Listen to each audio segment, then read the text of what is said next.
Hello friends, net संसार में आपका स्वागत है। मैं संजीव चौहान आज आपको बताऊंगा कंप्यूटर फंडामेंटल के बारे में। कंप्यूटर की बेसिक जानकारी देने से पहले फ्रेंड्स मैं आपसे कहना चाहूँगा, यदि अभी तक आपने हमारे चैनल नेट संसार को सब्सक्राइब नहीं किया है तो कृपया रेड बटन में लिखे हुए सब्सक्राइब पर क्लिक करके आप हमारे चैनल नेट संसार को सब्सक्राइब कर लें, जिससे हमारे द्वारा जो भी वीडियो बनाई जाएगी उसकी जानकारी आपको आपके मेल पर हो जाएगी। वीडियो देखने के बाद यदि आप हमारी वीडियो से सहमत होते हैं तो कृपया हमारी वीडियो को लाइक अवश्य करें, और यदि चैनल से संबंधित आपकी कोई शिकायत और सुझाव है तो वीडियो के नीचे दिए गए कमेंट बॉक्स में आप अपनी शिकायत और सुझाव भी हमें दे सकते हैं। आइए अब जानते हैं कंप्यूटर के बारे में। सबसे पहले हम आपको बताएंगे कंप्यूटर की परिभाषा के बारे में। कंप्यूटर है क्या? कंप्यूटर एक इलेक्ट्रॉनिक डिवाइस है जो अव्यवस्थित डेटा को व्यवस्थित करके हमें अर्थपूर्ण परिणाम प्रदान करती है। आप देखते हैं आपके आसपास जितने भी बिजली के सामान होते हैं, उपकरण होते हैं, उसी प्रकार से आपका कंप्यूटर भी होता है, और यह भी एक इलेक्ट्रॉनिक डिवाइस है जो बिजली से चलता है। और ये करता क्या है? अव्यवस्थित डेटा को व्यवस्थित करके हमें अर्थपूर्ण परिणाम प्रदान करता है। यानी कि किसी भी डेटा को हमें जब मल्टीप्लाई करना होता है, मान लीजिए हम 2 और 2 जोड़ते हैं तो 4 आंसर आता है। इसी प्रकार से यदि हम कीबोर्ड से कुछ कार्य करते हैं, मान लीजिए हमने एक ई को प्रेस किया है और आंसर हमें कुछ और मिलता है, वो हमारे लिए सही नहीं होगा। लेकिन कंप्यूटर में क्या होता है, हम जिस की को प्रेस करेंगे उसी का आंसर हमें मॉनिटर पर दिखाई देता है। तो ये अव्यवस्थित डेटा को व्यवस्थित करके हमें अर्थपूर्ण परिणाम प्रदान करती है, यानी कि जिसका लॉजिक निकलता है और जिस परिणाम की हमें आवश्यकता होती है। अब आते हैं कंप्यूटर के भाग में।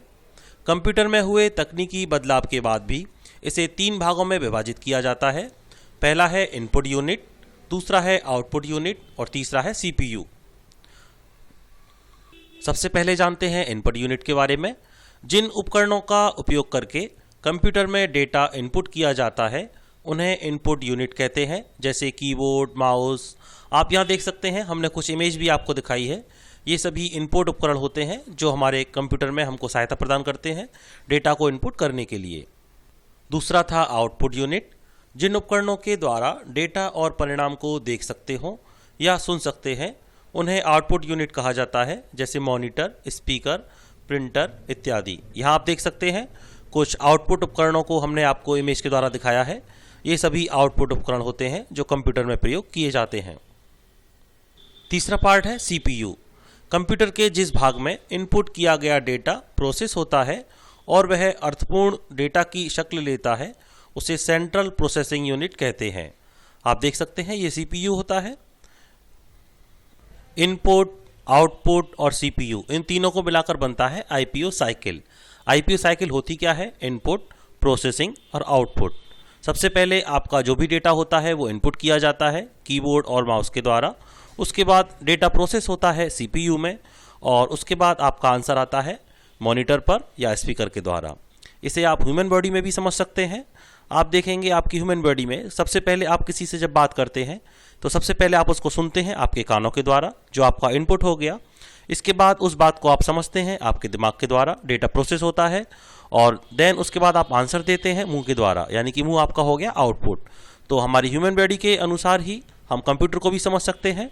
पहले डेटा इनपुट होगा, इसके बाद प्रोसेस होगा और इसके बाद उसका आंसर आउटपुट में आ जाएगा। आइए अब जानते हैं कंप्यूटर के इनपुट उपकरणों के बारे में। कंप्यूटर में प्राइमरी इनपुट उपकरण कीबोर्ड होता है, लेकिन पेंटियम कंप्यूटर के ज़माने में माउस भी इनपुट उपकरण की श्रेणी में आ गया है। यहाँ पेंटियम क्या है? ये एक प्रोसेसर की कंपनी का नाम है जो प्रोसेसर बनाती है, और इसी का प्रयोग कंप्यूटरों में किया जाता है। इसलिए पेंटियम कंप्यूटर के ज़माने में हम यहाँ इसको बोल देते हैं।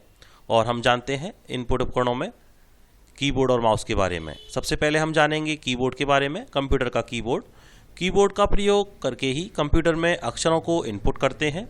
इसके लिए कीबोर्ड में ए से लेकर जेड तक अक्षरों को इनपुट करने के लिए कीज़ होती हैं, और अंकों के लिए 0 से 9 तक की कीज़ होती हैं।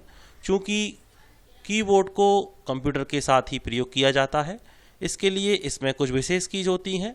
यहाँ विशेष कुछ निम्न हैं। हमने कुछ विशेष कीज़ आपको बताएंगे। सबसे पहले हम जानते हैं एंटर की के बारे में। पहले हम आपको दिखा देते हैं, ये हमारा कीबोर्ड है और इस पर हमने सभी कीज़ के नेम आपको यहाँ दिखाए हुए हैं। सबसे पहले आप कॉर्नर पर देखेंगे ESC या एस्केप की होती है, और जो F1 से लेकर F12 तक कीज़ होती हैं इसे फंक्शन कीज़ कहा जाता है। इसी प्रकार सभी कीज़ पर कुछ नाम लिखे होते हैं जिन्हें विशेष कीज़ कहा जाता है। बाकी आप देखेंगे ए से लेकर जेड तक की कीज़ हमें यहाँ मिल जाती हैं, और जो नंबर वाली कीज़ होती हैं हमें ऊपर मिलती हैं, और इसके साथ साथ हमें एक न्यूमेरिक कीपैड मिलता है। नंबर वाली कीज़ यहाँ पर भी होती हैं, इनका प्रयोग भी हम कीबोर्ड में करते हैं। और वो किस प्रकार से करेंगे, हम एक एक करके सारी कीज़ को समझ लेते हैं। और सबसे पहले हम आपको बताएंगे एंटर कीज़ के बारे में।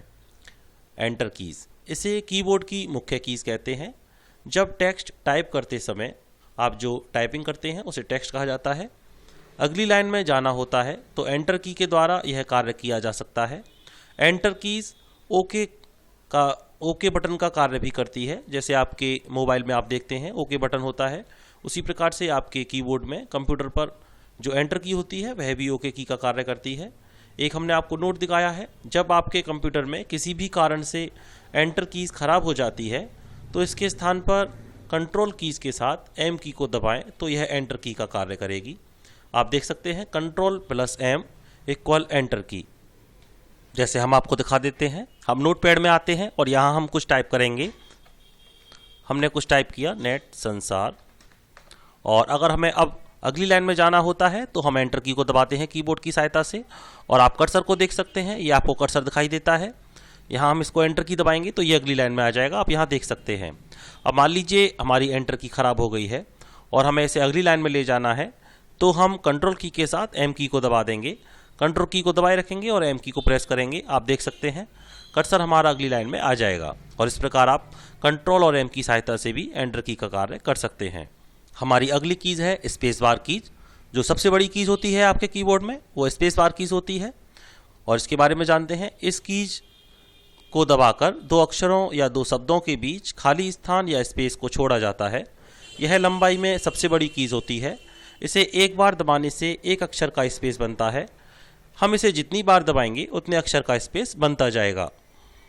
जैसे आप देख सकते हैं हमने जो नेट संसार लिखा है उसके बीच में जो स्पेस हमने दिया है वो स्पेस बार की सहायता से हमने दिया है। हम सबसे पहले इसमें एक बार माउस की सहायता से क्लिक कर देते हैं और हम स्पेस की को जितनी बार दबाएंगे आप देख सकते हैं उतना स्पेस इसमें बनता जाएगा। यानी कि अगर हमें बीच में स्थान छोड़ना होता है तो हम स्पेस बार की का प्रयोग कर सकते हैं। आगे है शिफ्ट कीज़।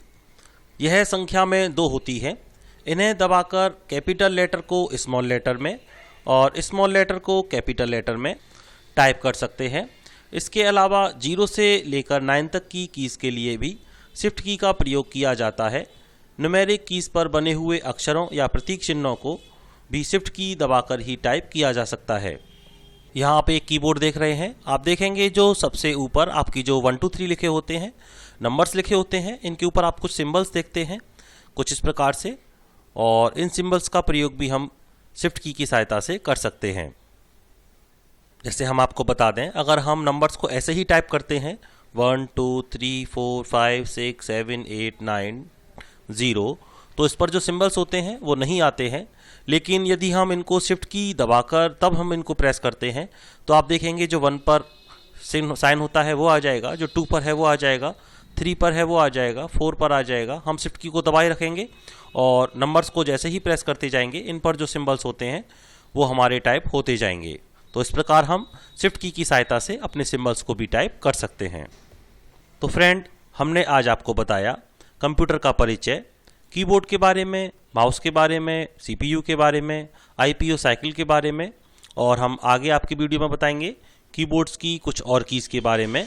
आपको हमारी वीडियो कैसी लगती है आप हमें कमेंट बॉक्स में लिखकर ज़रूर बताएं, और यदि आप हमारी वीडियो से सहमत हैं और उसे पसंद करते हैं तो कृपया लाइक बटन पर क्लिक अवश्य करें। और यदि चैनल से संबंधित आपकी कोई शिकायत और सुझाव हैं तो वीडियो के नीचे दिए गए कमेंट बॉक्स में आप अपने शिकायत और सुझाव भी हमें अवश्य बताएं। नेट संसार में वीडियो देखने के लिए आप सभी का बहुत बहुत धन्यवाद।